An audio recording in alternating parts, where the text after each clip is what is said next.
Okay, so after various glands हम लोगों ने ग्लैंड्स के बारे में देख लिया था। आज हम लोग जो टॉपिक है डिस्कवर करने वाले हैं, जो एनसीईआरटी के अकॉर्डिंग अगला है, वो हमारे पास क्या है, डाइजेशन ऑफ फूड।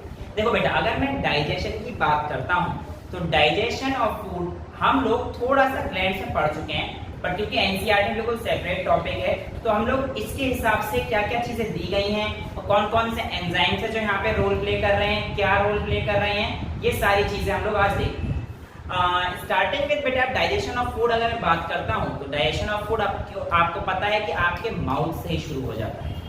माउथ में जैसे ही आपने खाना डाला आपका डाइजेशन प्रोसेस चालू हो गया बेटा। अब होता क्या है इस प्रोसेस में, इस चीज को समझते हैं। देखो, आपके माउथ में एक एंजाइम होता है सलाइवरी अमाइलेज। अब यहाँ पर इसके अलावा बाइकार्बोनेट आयंस भी होते हैं। इसके अलावा आपके सलाइवा में लाइसोजाइम भी पाया जाता है जो कि आपके बैक्टीरियल इन्फेक्शन से प्रिवेंट करता है। अब जैसे ही आपने खाना खाया तो बेटा 30% जो स्टार्च होता है वो आपका ब्रेक डाउन करता है सलाइवरी अमाइलेज। बट कई लोग इसे ऐसे पढ़ लेते हैं कि 30% स्टार्च माउथ में डाइजेस्ट हो जाता है। एक्चुअल में अगर मैं ये बात बोलूं कि 30% माउथ में डाइजेस्ट हो जाता है तो ये गलत है। हाँ, ये बात ठीक है कि सलाइवरी अमाइलेज 30% करता है, बट 30% माउथ में हो जाना ये गलत है। क्यों? क्योंकि बेटा 30% हमारे पास तब होता है जब सलाइवरी अमाइलेज या टाइलिन, अब एक ही नाम है बेटा, ये आपको पता होगा, इस एंजाइम को हम टाइलिन भी बोलते हैं, ये अपना काम पूरा कर पाता है। तो याद रहे, जब आप खाना खाते हो तो मुंह में खाना बहुत ज्यादा समय के लिए नहीं रहता है, हार्डली कुछ सेकंड्स के लिए रहता है। तो उस समय पर आप लोग जो खाना डाइजेस्ट कर पाते हो वो इस 30 में से जो कार्बोहाइड्रेट आप डाइजेस्ट करोगे सिर्फ और सिर्फ 3% करोगे। अब बाकी 27% बेटा जब आपने खाना को खाया होगा तब उसमें सलाइवा मिक्स हो चुका है और जब वो बोलस बन के आप अंदर लेते हो उस प्रोसेस को हम लोग कहते हैं डीग्लूटिशन। जब आपका वो अंदर गया, अब भी उसमें सलाइवरी अमाइलेज लगा हुआ है और सलाइवरी अमाइलेज जैसे जैसे नीचे जा रहा है वहां पर वो काम करना शुरू कर रहा है। सलाइवरी अमाइलेज मुंह में से 3% स्टार्च वहां पे आपका डिसॉल्व हुआ था और जब नीचे जा रहा है स्टमक में रुकने के बाद, जब वो 3-4 घंटे रुकता है तब जाकर वो बाकी का बचा हुआ 27% वहां पर जाकर आप लोगों का डाइजेस्ट होता है। तो आपको एक पता होना चाहिए कि हमारे पास 30% जो किताबों में लिखा रहता है एज सच पूरा 30% नहीं होता, ये भी डिवाइड होता है। 3% उसका माउथ है, बाकी का पार्ट हमारे पास स्टमक में होता है, बट एक्शन कौन कर रहा होता है, सलाइवरी अमाइलेज ही कर रहा होता है। बाकी अगर हम लोग बात करेंगे इसमें कोई प्रोटीन डाइजेशन या न्यूक्लिक एसिड डाइजेशन या फैट डाइजेशन मुंह के अंदर हमारे नहीं होता है। माउथ से खाना हमारे पास ईसोफेगस में जाता है और मैंने आपको पहले भी बता रखा है कि ईसोफेगस के अंदर कोई भी एंजाइम नहीं पाया जाता और कोई भी डाइजेशन नहीं होती है। फिर हमारे पास बेटा खाना हमारा स्टमक में पहुंचता है। स्टमक में जो एंजाइम पाए जाते हैं, जो ग्लैंड्स पाए जाते हैं, वो हम लोगों ने देख लिए। आइए एक बार रिवाइज करते हैं। स्टमक में हमारे पास गैस्ट्रिक ग्लैंड्स होते थे जो हमारा गैस्ट्रिक जूस को सिक्रीट करता था। इसके अलावा आपके पास पैराइटल सेल्स होते थे जो आपका HCl सिक्रीट करते थे और आपके पास पेप्टिक सेल्स या चीफ सेल्स जिनको आप जाइमोजन बोलते थे वो भी पाए जाते थे। पैराइटल सेल हमारे पास HCl सिक्रीट करते थे और इस HCl का बहुत इंपॉर्टेंट काम, एक्चुअल में जो आपके पास प्रोटीन डाइजेशन है यानी कि आपके स्टमक में आकर शुरू हो जाता है। कैसे? आपके पास प्रोटीन को तोड़ने वाला एंजाइम जो कि आपका पेप्सिन है, ये किससे बनता है, पेप्सिनोजन। देखो मैंने आपको पहले ही बताया था जहां पे भी जन लगेगा वो इनएक्टिव फॉर्म है। अब पेप्सिनोजन से पेप्सिन को बनने के लिए HCl मीडियम चाहिए होता है, यानी कि ये एसिडिक मीडियम में काम करता है। जो आपका पेप्सिन है ये आपके प्रोटीन को किसमें तोड़ेगा बेटा, प्रोटियोज और पेप्टोन्स में। तो यहाँ पर आपको किसमें तोड़ चुका है, प्रोटियोज और पेप्टोन्स में, यानी कि आप लोगों के प्रोटीन का डाइजेशन स्टमक में शुरू हो चुका है। गैस्ट्रिक जूस में हमारे पास एक एंजाइम मिलता है जो कि हमारे पास होता है रेनिन। एक चीज याद रखना, हमारे पास यहाँ पर डबल N वाला रेनिन मिलता है, किडनी के अंदर RENIN वाला रेनिन मिलता है। अब ये रेनिन क्या करता है बेटा, ये आपको पता रहना चाहिए। एक्चुअल में ये रेनिन भी पहले इनएक्टिव फॉर्म में ही रहता है, जो कि प्रोरेनिन होता है। प्रोरेनिन रेनिन में कन्वर्ट हो जाता है। रेनिन आपका जो मिल्क है उसको डाइजेस्ट करने में मदद करता है। याद रहे, ये रेनिन आपके एडल्ट होते होते थोड़ा सा कम काम करने लगता है और बच्चों में रेनिन बहुत अच्छे से काम करता है। ये कौन से ग्लैंड से निकलता है हमारे पास? Gastric gland of the stomach से निकलता है। अगली चीज आप लोगों को ये पता होना चाहिए बेटा, जो हमारे पास HCl है इसका फंक्शन एक बहुत ही इंपॉर्टेंट और अच्छा भी रहता है। वो क्या होता है? आपके पास HCl जो आपके पास Fe3+ आयंस हैं इनको Fe2+ में कन्वर्ट करता है और जिसकी मदद से आप एनीमिया से बच जाते हैं। पेप्सिनोजन बेटा कौन सीक्रेट करता है? आपका पेप्टिक सेल्स। पेप्टिक सेल्स यानी कि चीफ सेल्स है जिनको आप जाइमोजन बोलते हो, वो आपका पेप्सिनोजन सीक्रेट करता है और आपका पेराइटल सेल HCl सीक्रेट करता है। इसके अलावा पेराइटल का मैंने एक और फंक्शन आपको बताया था, कौन सा? केसर इंट्रिंसिक फैक्टर, जो कि विटामिन B12 को एब्जॉर्ब करने में मदद करता है। तो यहाँ पर आपके स्टमक के ग्लैंड्स खत्म हो जाते हैं। हाँ, ऐसा भी पाया गया है कि यहाँ पर माइल्ड गैस्ट्रिक लाइपेज पाया गया है। हालांकि बहुत ज्यादा डाइजेशन तो लाइपेज का नहीं करता है, बट थोड़े से अमाउंट में आपको लाइपेज एंजाइम मिल जाएगा, जिसकी वजह से small amount of fat digestion takes place in stomach. बहुत ज्यादा अमाउंट में नहीं है, बट छोटे अमाउंट में पाया जाता है। तो बेटे यहाँ से जो खाना है अब आपका स्मॉल इंटेस्टाइन में पहुंच जाएगा, क्योंकि स्टमक का काम यहाँ पे खत्म हो चुका है। हाँ, स्टमक ने कितना काम किया देखो, जब आपके पास खाना चर्निंग मूवमेंट्स चल रही होती हैं, स्टमक के अंदर कैसी मूवमेंट्स चल रही होती हैं? बहुत सारी चर्निंग मूवमेंट्स चल रही होती हैं। और वो जो बोलस आपका आके अब एसिडिक बन चुका है और एसिडिक बनने के बाद आपके पास कहाँ पर है? स्टमक में है। उसको हम लोग क्या बोलते हैं? काइम। क्या बोलते हैं बेटा? काइम। CHYME। अब ये काइम कहाँ पर पहुंचने वाला है? हमारे पास इंटेस्टाइन में पहुंचने वाला है। बट यहाँ पर आपको पता होना चाहिए कि इंटेस्टाइन में पहुंचने से पहले इस खाने को बहुत सारी डक्ट मिलेंगी। याद कीजिए, हिपेटोपैंक्रियाटिक डक्ट आती है इंटेस्टाइन में पहुंचने से पहले। अब हिपेटोपैंक्रियाटिक डक्ट से बहुत सारी चीजें हमें मिलने वाली हैं, यानी कि खाना जब हमारे पास इंटेस्टाइन में पहुंच जाता है उससे पहले उसे बहुत सारे एंजाइम्स उस पर एक्ट करते हैं और मेजरली ये एंजाइम आपके पैंक्रियाज से होते हैं।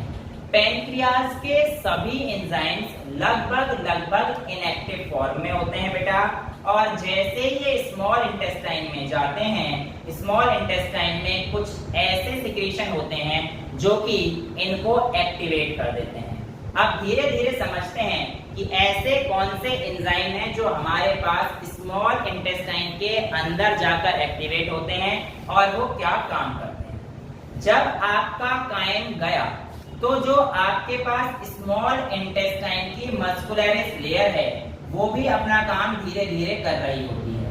जो आपका खाना यानी कि काइम ऊपर से आ रहा है उसको बेसिक बनाने के लिए आप लोगों के पैंक्रियाटिक जूस और बाइल जूस कॉमन हिपेटोपैंक्रियाटिक डक्ट से आकर स्मॉल इंटेस्टाइन से पहले मिलकर उसको बेसिक बना देते हैं। आपके पैंक्रियाटिक जूस में कई तरीके के एंजाइम जैसे कि ट्रिप्सिनोजन, प्रोकार्बोक्सीपेप्टाइडेज, ये सारे के सारे एंजाइम बेटा आप लोगों के पास इनएक्टिव फॉर्म में रहते हैं। ट्रिप्सिनोजन ये बहुत ही इंपॉर्टेंट है क्योंकि ये कई बार आपके नीट में आ चुका है। तो ट्रिप्सिनोजन एक इनएक्टिव एंजाइम है जो कि कौन सीक्रेट कर रहा है बेटा? हमारे पास पैंक्रियाज सीक्रेट कर रहा है। अब ट्रिप्सिनोजन इनएक्टिव है, ये हमारे पास स्मॉल इंटेस्टाइन में एंटेरोकाइनेज जब मिल जाता है तो ये एंटेरोकाइनेज इस ट्रिप्सिनोजन को ट्रिप्सिन में कन्वर्ट कर देता है। एक बार ये ट्रिप्सिनोजन ट्रिप्सिन में कन्वर्ट हो जाए फिर तो ये किसी को छोड़ता ही नहीं है।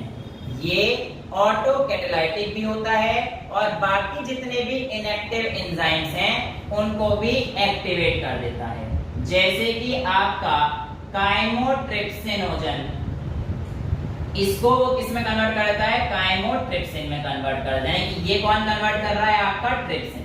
तो काइमोट्रिप्सिनोजन इसको काइमोट्रिप्सिन में कन्वर्ट कर देता है। अब बेटा एक चीज याद रखिएगा, ये सब काम कहां पर आएंगे, तो ये भी प्रोटीन को डाइजेस्ट करने के ही काम आएंगे।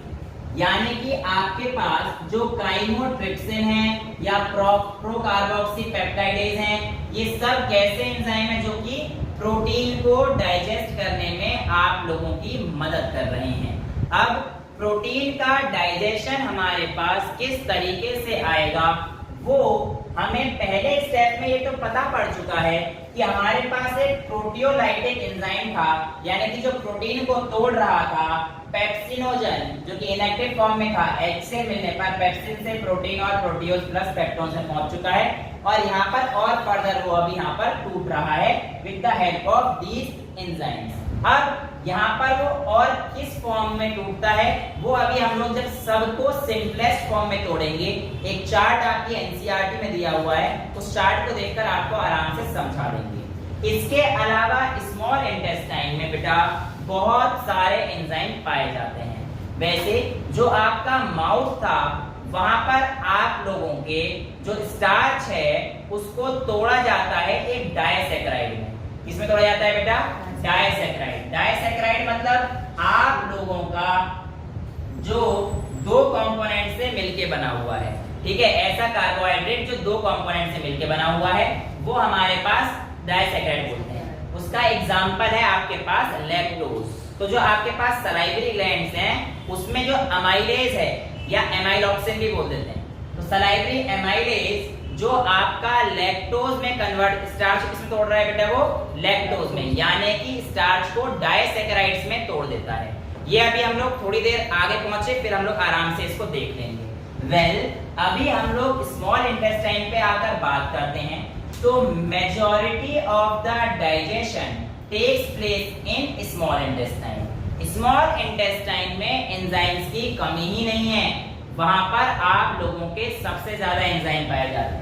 ये सारे एंजाइम होते पैंक्रियाज के अंदर हैं, pepsinogen procarboxy peptidase, trypsinogen, chymotrypsin, lipase और न्यूक्लियेज, बहुत सारे एंजाइम सारे किससे आ रहे हैं हमारे पास, पैंक्रियाज से आ रहे हैं। बट ये सभी किसमें है, इनएक्टिव फॉर्म में है। लेकिन आपके इंटेस्टाइन के अंदर आते ही एक तो ट्रिप्सिन की मदद से और बाकी कुछ स्मॉल इंटेस्टाइन के अंदर ऐसे फैक्टर रहते हैं जो कि इनको एक्टिवेट कर देते हैं और मेजरली सारी डाइजेशन आपकी स्मॉल इंटेस्टाइन के अंदर हो जाती है। अब यहाँ पर आप लोगों को एक चीज जो समझनी पड़ेगी वो ये है कि सर बाइल जूस का काम क्या है। ये बात मैं आपको पहले ही बता चुका हूँ कि गॉल ब्लैडर आप लोगों का बाइल स्टोर करता है और सिस्टिक डक्ट के थ्रू जब वो हेपेटोपैंक्रियाटिक डक्ट से आता है तब जाके हमारे इंटेस्टाइन में हमारे पास बाइल मिल जाता है। बाइल में कोई भी एंजाइम हमारे पास नहीं होता है, तो इसका मतलब बाइल का काम क्या है। अब बेटा एक चीज ध्यान से सुनिएगा, आप लोगों के पास जो फैट के मॉलिक्यूल्स हैं वो फैटी मॉलिक्यूल्स आसानी से डाइजेस्ट नहीं हो सकते। फैट को डाइजेस्ट करने के लिए अगर मैं आपको बताऊं यहाँ पर जो एंजाइम यूज होगा वो कौन सा होगा, लाइपेज। देखो आपने स्टमक में पढ़ा कि लाइपेज तो है बट वो तो माइल्ड गैस्ट्रिक लाइपेज है, वहां पर फैट बहुत अच्छे से डाइजेस्ट नहीं होते हैं। इंटेस्टाइन की अगर मैं बात करूं तो इंटेस्टाइन में भी लाइपेज होता है बट वो भी बहुत ज्यादा अच्छा नहीं होता है। फिर सर कहां से डाइजेशन होगा फैट का, ज्यादा फैट मत खाया करो ना इसलिए। आपकी बॉडी का जो सबसे स्ट्रॉन्गेस्ट लाइपेज आपको मिलता है वो पैंक्रियाटिक लाइपेज होता है। पैंक्रियाटिक लाइपेज को हम लोग स्टिप्सिन भी बोलते हैं। क्या बोलते हैं बेटा, स्टिप्सिन। ये हमारे पास पैंक्रियाटिक लाइपेज होता है और ये फूड पार्टिकल जो फैट वाले रहते हैं उनको डाइजेस्ट करने में सबसे ज्यादा इंपॉर्टेंट रोल प्ले करता है। अब हम लोग थोड़ा सा आगे बढ़ते हैं। बाइल का काम क्या रहता है कि आप लोगों के पास जो फैट मॉलिक्यूल्स हैं उसमें जनरली आपके पास रहता क्या है बेटा, एक ग्लिसरॉल रहता है बीच में और इसके साथ 3 फैटी एसिड जुड़े होते हैं। क्या जुड़े होते हैं बेटा, 3 फैटी एसिड जुड़े होते हैं। अब जो आप लोगों के पास लाइपेज है वो क्या करता है, इनको तोड़ता रहता है। पहले एक फैटी एसिड हटाएगा, फिर दूसरा फैटी एसिड हटाएगा, फिर तीसरा फैटी एसिड हटाएगा और फिर जाके ग्लिसरॉल पे डाइजेस्ट करेगा ताकि आप लोगों को सिंपलेस्ट फॉर्म में मिल जाए। अब इसमें बाइल का क्या काम है, बाइल जो आपका फैट है उसको इमल्सिफाई कर देता है। इमल्सिफिकेशन मतलब कैसे काम करता है, आप ऐसे समझिए कि आपके पास जो बाइल है अगर वो फैट के मॉलिक्यूल्स इतने बड़े बड़े हैं तो यहाँ पर आप लोगों को डायरेक्ट डाइजेशन फैट का नहीं मिल सकता है। डाइजेशन करने के लिए क्या करना पड़ेगा, बाइल इस पर एक्ट करता है और इसको इमल्सिफाई कर कर छोटा छोटा छोटा बना देता है। अब यहाँ पर इनके ऊपर यानी कि जो इमल्सिफाइड है इनके ऊपर एक छोटी सी प्रोटीन की लेयर आ जाती है या एक प्रोटीन कोट आ जाता है जिसको आप काइलोमाइक्रॉन्स भी बोलते हैं, यानी कि fats in the form of काइलोमाइक्रॉन्स digest होता है। आपका सीधा डाइजेशन नहीं हो सकता है फैट्स का, इसलिए यहाँ पर गॉल ब्लैडर का रोल आपके लिए इंपॉर्टेंट हो जाता है।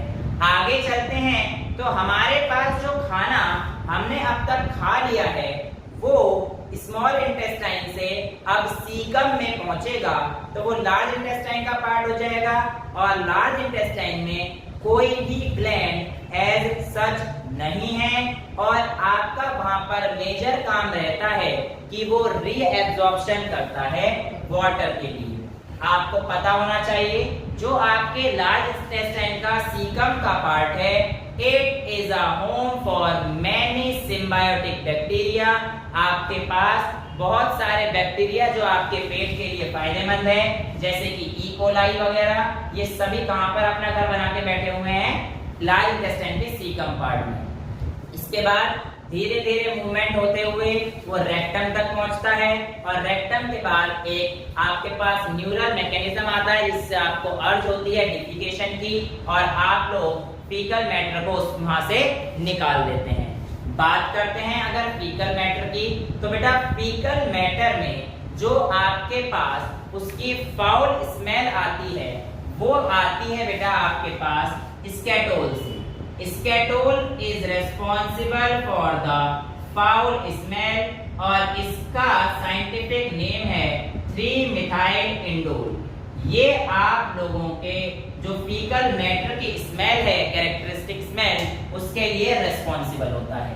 तो this is how digestion takes place in various parts of the alimentary canal. But यहाँ पर तो अब हमारे पास डाइजेशन भी हो गया है।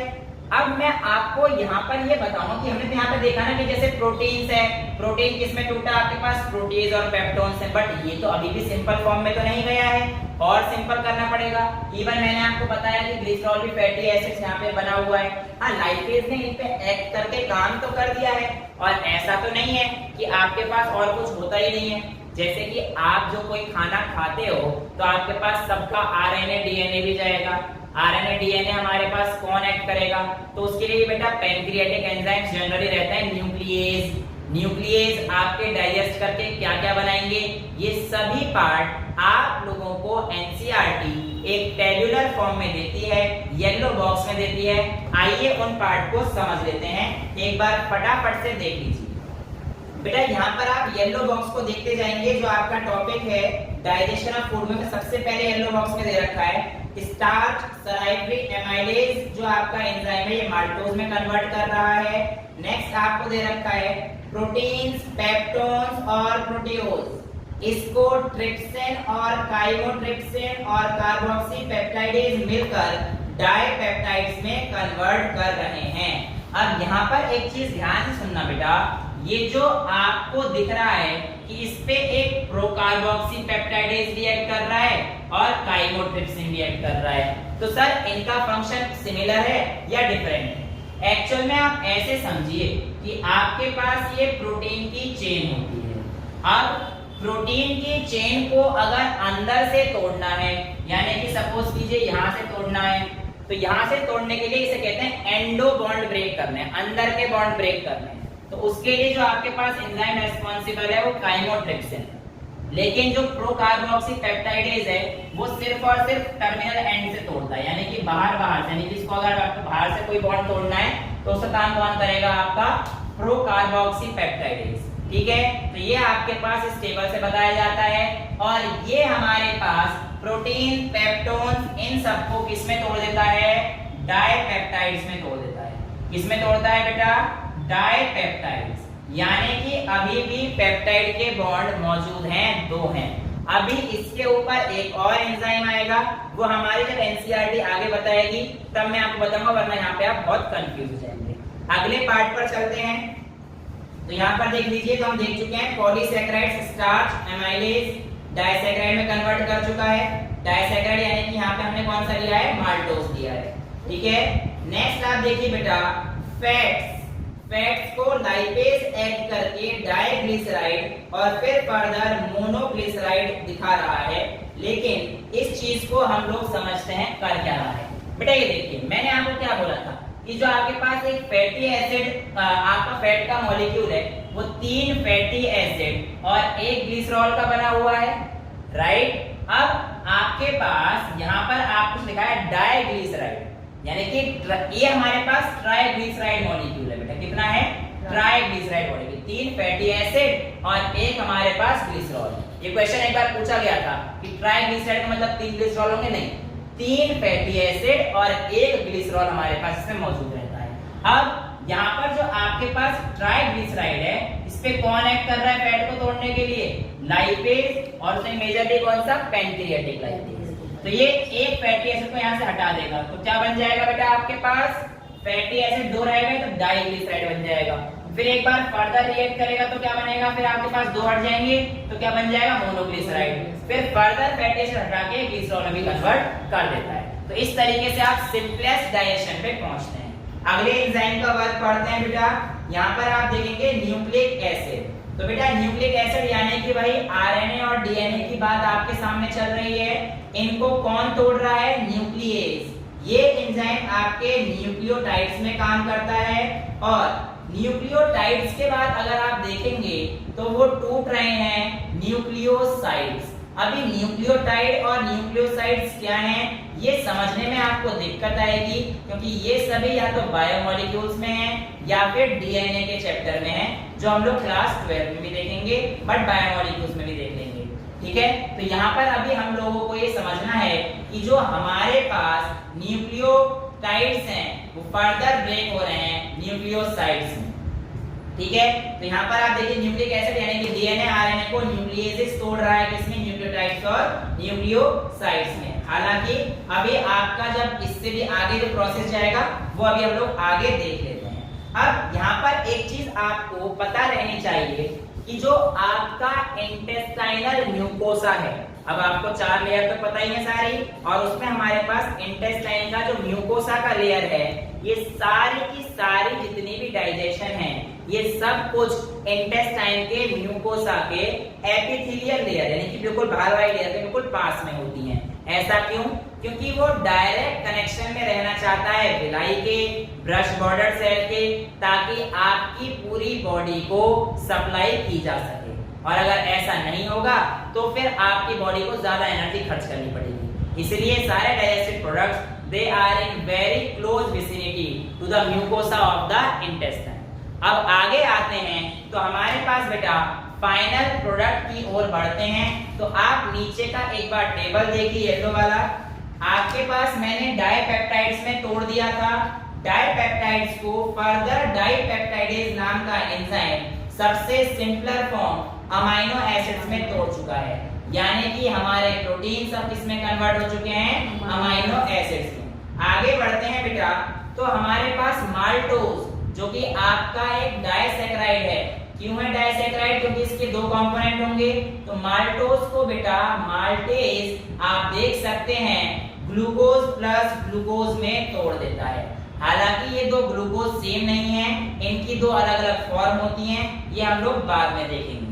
नेक्स्ट देखिए लैक्टोज। लैक्टोज को तोड़ा जाता है glucose plus galactose by the enzyme lactase. उसके आगे आपके पास सुक्रोज, सुक्रेज उसमें आपको दिख रहा है कि वो आराम से तोड़ रहा है ग्लूकोज प्लस फ्रक्टोज में, और आपके पास लास्ट में वही न्यूक्लियोटाइड्स, न्यूक्लियोटाइडेज, और लास्ट में आप देखेंगे डाई और मोनोग्लिसराइड्स को फैटी एसिड्स प्लस ग्लिसरॉल में हमारे पास कर दिया गया है। अब एक और चीज जो आपसे समझने की होती है वो ये है कि जितना भी डाइजेशन का ये प्रोसेस है ये सारा लगभग डियोडेनम रीजन में पाया जाता है of small intestine, but absorption इनका कहाँ पे होता है अगर आप देखेंगे जेजेनम और इलियम पोर्शन में पाया जाता है। और ये मैं आपको बता चुका हूँ कि लार्ज इंटेस्टाइन में कोई रोल इनका नहीं होता है।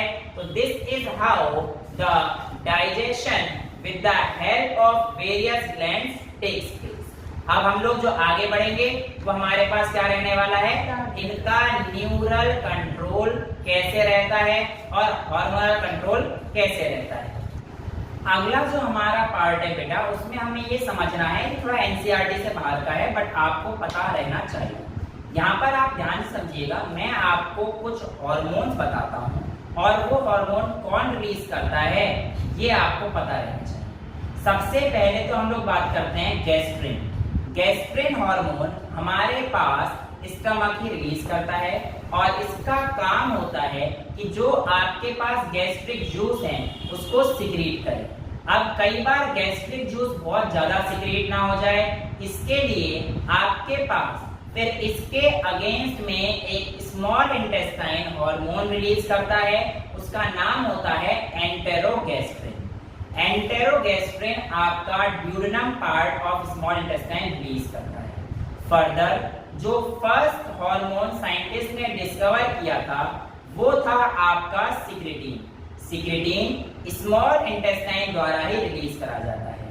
बट सबसे इंपॉर्टेंट और जो आपसे कई बार पूछा गया है वो एंजाइम है आपका कोलेसिस्टोकाइनिन। ये कहां से प्रोड्यूस होता है, तो बेटा आपको पता होना चाहिए कि ये भी हमारे पास स्मॉल इंटेस्टाइन से ही रिलीज होता है। इसके अलावा अगर मैं बात करता हूं एंटेरोक्राइनिन, इस हार्मोन की हमारे पास ये भी जो सोर्स मिलेगा ये आपको स्मॉल इंटेस्टाइन से ही मिलेगा। हाँ, एक हार्मोन हमारे पास रहता है सोमेटोस्टेटिन। अब ये हार्मोन आप लोगों को बताता हूं काम कैसे करता है। आप लोगों ने ये पढ़ा होगा कि अल्फा सेल्स और बीटा सेल्स नाम के कुछ चीज हमारे आइलेट्स ऑफ लैंगरहैंस से सिक्रीट होते थे। आइलेट्स ऑफ लैंगरहैंस जब मैंने आपको पैनक्रियास कराया था वहां पर बताया था अल्फा सेल्स हमारे पास ग्लूकागन सिक्रीट करता था और बीटा सेल हमारे पास इंसुलिन सिक्रीट करता था। लेकिन ये जो सोमेटोस्टेटिन है ये क्या होता है कि जो आपके पास इसके डेल्टा सेल्स होते हैं, कौन सेल्स होते हैं, डेल्टा सेल्स, ये सोमेटोस्टेटिन इनहिबिटरी हार्मोन माना जाता है। क्यों? क्योंकि इसके पास इसके डेल्टा सेल्स पाए जाते हैं और डेल्टा सेल अल्फा सेल को ग्लूकागॉन और बीटा सेल्स को इंसुलिन बनाने से रोकते हैं। तो ये जो छोटे मोटे दो चार हार्मोन्स हैं ये आपको पता होना चाहिए। और इससे बाहर बहुत मतलब एक दो हार्मोन और हैं बहुत ज्यादा डिटेल में, तो जब आप क्वेश्चन की प्रैक्टिस करेंगे आपको मिल जाएंगे, आप पूछ लेना मैं आपको बता दूंगा। ठीक है, अभी जो भी वेरी ऑनेस्ट मुझे याद नहीं आ रहा है, बहुत सारे हैं, डियोक्राइनिन और ये सारे लेके बहुत सारे हैं, अब इतने कैसे होंगे, बट जब आप क्वेश्चन करोगे you will be finding them, तो आपको आसानी हो जाएगी कि हाँ इसके बाद जो हमारे पास किस तरीके से काम करने वाले हैं। But majority of these hormones are found as you can see in small intestine, right. अच्छा, यहाँ पर एक चीज जो आपको दिमाग में रखनी है वो ये है कि हार्मोनल एक्शन के बाद हमारे पास एब्जॉर्प्शन रहता है और लास्ट में हमारे पास डिसऑर्डर्स रहते हैं। बट एनसीईआरटी अगर आप खोलेंगे तो आप एक येलो बॉक्स और पाएंगे और वहां पर आपको calorific values of protein, carbohydrate and fats लिखा हुआ है। अगर आप उसे पढ़ते हैं तो पहले पढ़ते हैं कैलोरीफिक वैल्यू क्या होती है। बेटा कैलोरीफिक वैल्यू आप लोगों के पास किसी भी सब्सटेंस को, मतलब आप उससे कितनी एनर्जी ले पा रहे हैं, वो उसकी कैलोरीफिक वैल्यू है। बट अगर हम लोग केमिस्ट्री या फिजिक्स की भाषा में बात करेंगे तो कैलोरीफिक वैल्यू की डेफिनेशन पूरी बदल जाएगी कि 1 ग्राम उसको हीट करने के लिए 1 डिग्री टेम्परेचर को राइज कराने में जितनी हीट देनी पड़ेगी वो उसकी कैलोरीफिक वैल्यू है। ये सब आप उसमें ना जाएं, आप बस एक तो ये याद रखिएगा कि इनकी हमारे पास नॉर्मल कैलोरीफिक वैल्यू जिसको हम फंक्शनल वैल्यू बोलते हैं, और एक होती है हमारे पास फिजिकल। दो वैल्यू होती हैं, सॉरी फिजियोलॉजिक। दो वैल्यूज होती हैं बेटा, एक है ग्रॉस कैलोरीफिक वैल्यू प्रोटीन की, फैट्स की और कार्बोहाइड्रेट की। तो आप देखेंगे कार्बोहाइड्रेट की जो ग्रॉस वाली वैल्यू है 4.1, 5.65 और 9.45 है, और उसके बाद आगे आप देखेंगे तो जो फिजियोलॉजिक वैल्यूज है वो हमारे पास 4 आपके पास कार्बोहाइड्रेट की, 4 आपके पास प्रोटीन की और 9 आपके पास फैट की आपके बॉक्स के लास्ट में आपको मिल जाएंगी। तो ये आपको पता होना चाहिए कि ग्रॉस कैलोरीफिक वैल्यू और फिजियोलॉजिकल वैल्यूज में अंतर क्या होता है। ये क्वेश्चन आ सकता है कि भाई अब हमें तो ये पता है ना कि भाई 4.1, 5.45 और 9.45, बट ये गलत हो जाएगा, या 5.65 जो ही वैल्यू दे रखी है, लेकिन वो हमारे पास ग्रॉस कैलोरीफिक वैल्यू है। अगर फिजियोलॉजिकल वैल्यू पूछ लेगा तो हमारे पास जो आपके पास आंसर आएगा वो कितना आ जाएगा, 4, 4 और 9। ठीक है, तो इस तरीके से हमारे पास जो ग्लैंड्स वाला पोर्शन है वो भी खत्म हो जाता है।